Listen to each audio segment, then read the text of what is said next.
Que en la parte 5, ok, vamos a continuar viendo los subíndices que tienen que ver con la sustancia química. El otro es el subíndice de corrosividad, ok. El índice de seguridad inherente relativo a la corrosión, el ICOR, se determina sobre la base del material de construcción requerido.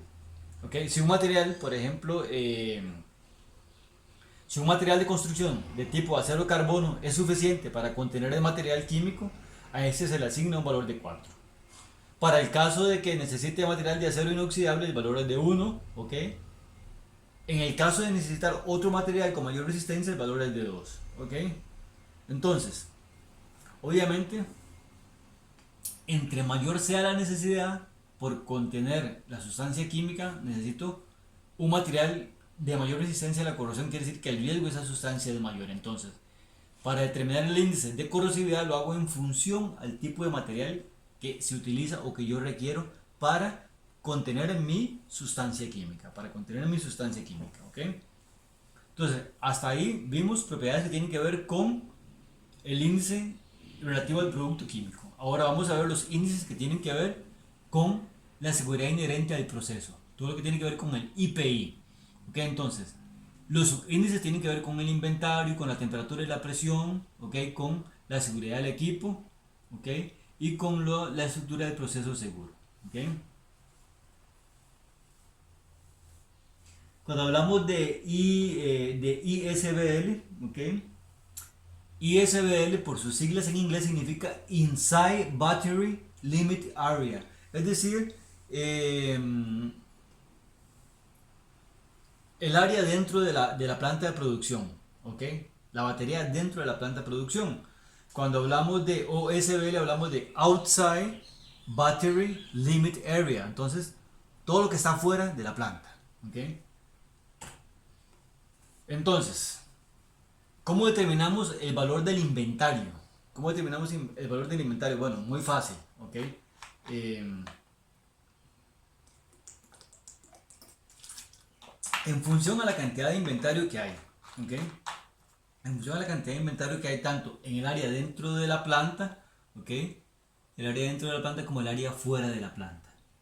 Entonces, el inventario total es la suma de inventario de todos los recipientes del proceso, ¿ok? O sea, toda la cantidad almacenada, tanto en recipientes, ¿ok? Como en bodegas, etcétera, ¿ok? Entonces, básicamente es cuánta cantidad de inventario tengo, ¿ok? Sin complicarlo mucho, cuánto producto químico hay almacenado dentro y fuera del proceso, ¿ok?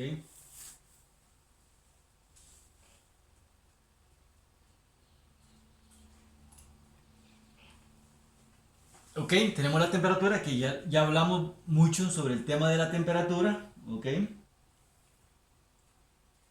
Y hablamos que la resistencia de los materiales disminuye tanto en temperaturas bajas como altas, ¿ok? Vimos que altos cambios de temperatura entre el ambiente de trabajo y las temperaturas de operación pueden también causar estrés térmico. Hablamos suficientemente de la temperatura, ¿ok? Los valores de temperatura utilizados en este subíndice son asignados sobre la base del efecto de la temperatura sobre los seres humanos y sobre el efecto que la temperatura puede tener sobre la resistencia de los materiales. Entonces, en función al efecto de la temperatura sobre el ser humano y en función sobre el efecto de la temperatura sobre la resistencia de los materiales, se han definido estos parámetros. ¿Ok? Se han definido estos parámetros. Por ejemplo, temperaturas en un rango de 0 a 70 grados, ¿ok? De 0 a 70 grados, generalmente es considerada inofensiva para las personas. ¿Ok? Entonces le asignamos un valor de 0. ¿Ok? Un rango entre 70 y 150 se considera un proceso de temperatura suave, ¿okay? Que se puede trabajar sin ningún problema. Un rango de temperatura sobre 300, ¿ok? Sobre 300 disminuye la resistencia del carbón inoxidable, ¿ok? Entonces por eso se le asigna un valor de 3. Y temperaturas mayores a 600, ¿ok? Necesitan una mayor resistencia al calor, ¿ok? Entonces, temperaturas entre 70 y 150, la mayoría de los procesos industriales trabajan en esta temperatura. Obviamente temperaturas menores a 0 grados tienen un valor de 1, ¿okay? Pues ya vimos que también temperaturas muy bajas tienen ciertos efectos en la resistencia de los materiales. La presión, recordemos que la presión es un indicador del potencial de energía que pueda afectar la tasa de liberación en el caso de pérdida de la contención. ¿Ok? Si hay una fuga, hay una liberación, la presión juega un papel muy importante. Entonces, ya hemos hablado que altas presiones hacen necesario estrictos requerimientos en la resistencia de los recipientes. Fugas que sucedan en equipos que trabajan al vacío, por ejemplo, pueden ocasionar entrada de aire en los equipos o en las áreas, ocasionando una consecuente explosión. ¿Ok? Entonces, nosotros obtenemos, obviamente, para definir la presión, entonces tenemos diferentes rangos. ¿Ok? Recordemos que es la presión de trabajo. ¿Ok? Entonces, uno obviamente va a escoger la máxima presión de trabajo que se utiliza en el proceso para escoger el valor. ¿Ok? Entonces, recuerden que la presión está aquí simplemente en bares. ¿Ok? Entonces, tenemos otro subíndice, ¿ok? Que es el subíndice de seguridad de los equipos. Entonces, este subíndice de la seguridad de los equipos, hay tanto un subíndice para los equipos que están dentro del área de la empresa como los equipos que están fuera del área de la empresa. La falla principal del equipo es la pérdida de la contención del proceso. Recordemos que las consecuencias dependen de las propiedades y las cantidades de material derramado y de las condiciones tanto dentro como fuera de los equipos del proceso. ¿Okay? Por ejemplo, las bombas y los compresores son quizás los elementos más vulnerables de los sistemas presurizados porque tienen partes móviles y también están sujetos a la erosión y a la cavitación, disminución de presión. Recordemos que las bombas también, por ejemplo, los compresores también producen vibraciones, lo que puede provocar fallas por fatiga de un equipo. Es un tema más ingeniería, lo habíamos hablado anteriormente. Por ejemplo, los sellos los compresores son propensos al fracaso. ¿Okay? También podemos imaginar los equipos de agitación. Pueden presentar dificultades debido a tensiones mecánicas, etcétera. Entonces, es evaluar los equipos, diferentes equipos. Vamos a ver algunos ejemplos específicos de equipos para ir entendiendo, digamos, cómo funciona esto de los equipos. ¿Ok? Entonces, aquí sí, tal vez es importante un poquito de atención. Entonces, aquí vemos, por ejemplo, cómo sale el valor del ISBL, o sea, del índice de seguridad del equipo, ¿ok? El EQ para los que están dentro de la empresa, ¿ok? Entonces, ahí vemos los diferentes valores. Los hornos y calentadores, ¿ok? Los hornos y calentadores que están acá son los equipos de mayor peligro. ¿Okay? Seguidamente están los compresores y los reactores con alto peligro. ¿Qué significa alto peligro? Significa reactores y bombas que manejan material por encima de su punto de autoebullición. ¿Okay? Mientras tanto que las bombas y reactores convencionales, ¿okay? Que no son clasificadas como de alto peligro, manejan material por debajo, ¿okay? Manejan material por debajo de su punto de autoignición. Que posteriormente tenemos acá los enfriadores de aire, reactores ordinarios y bombas también de alto peligro, es decir, que manejan materiales por debajo, manejan materiales por encima de su punto de autoebullición, es decir, tienen temperaturas de proceso por encima de la temperatura de ebullición del material. Luego tenemos aquí tenemos intercambiadores de calor, bombas, tambores, ¿ok? El último y más seguro grupo, digamos, se consideran equipos que manejan material no inflamable y tóxico, ¿ok? Entonces, los mayores peligros son asignados a los hornos y calentadores de fuego, con un valor de 4.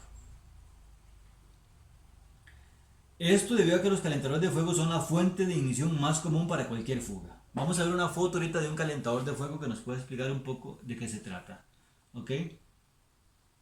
Entonces, ¿cómo entra el subíndice de equipo de seguridad? Entonces, en función al tipo de equipo que obtengo. Un horno, si tengo un horno en el proceso, entonces ya tengo un valor de 4. ¿Ok? Y recuerde que siempre escojo el peor escenario.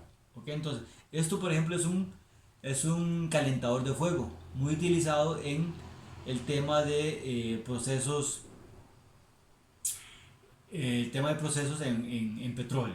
¿Ok? Entonces, Igual, ese era el tema de dentro de la planta como tal y este es fuera de la planta como tal. Entonces, tal vez aquí el más importante es que los mayores valores son para calentadores, para hornos, ¿ok? Y para algo que llaman flares, que es cuando hablamos de flares, ¿ok? Básicamente estamos hablando de este tipo de calentamiento, ¿ok? De este tipo de calentamiento,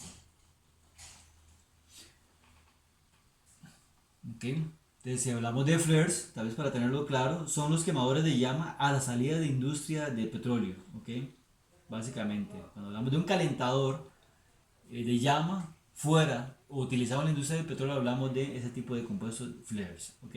Entonces, igual, evalúo fuera de la planta y veo qué tipo de equipo hay y obtengo el valor del subíndice. Y luego tengo el subíndice de estructura del proceso, ¿ok? La estructura del proceso se divide en 6 grupos clasificados con valores del 0 al 5. La clasificación se basa en el conocimiento del comportamiento de la seguridad durante la operación. Por ejemplo, el primer grupo es el más seguro, con un valor de 0. Este consiste de procesos estandarizados y recomendados y soluciones de equipo. El segundo grupo, ¿ok? Se basa en prácticas de ingeniería adecuadas, lo que implica el uso de alternativas de procesos bien conocidas y confiables. El tercer grupo que tenemos acá están los procesos que parecen neutrales o en los cuales no hay datos de seguridad disponibles, entonces no puedo tomar una decisión. El cuarto grupo, ¿ok? Que es el grupo de probablemente inseguro, incluye configuraciones que pueden ser probablemente cuestionables sobre la base de la seguridad. Esto es, no han ocurrido accidentes, pero podrían ocurrir. El quinto y sexto grupo, ¿ok? Contienen casos de procesos en el que existen casos documentados de accidentes menores o mayores respectivamente. Es decir, ¿cómo escoge el subíndice de la estructura del proceso seguro? En función al conocimiento que se tiene del proceso, ¿ok? En función a estadísticas de accidentes que hayan habido. sobre esa base yo escojo el proceso, ¿ok? O escojo el valor de este subíndice. Ok, hasta aquí llegaría esta parte.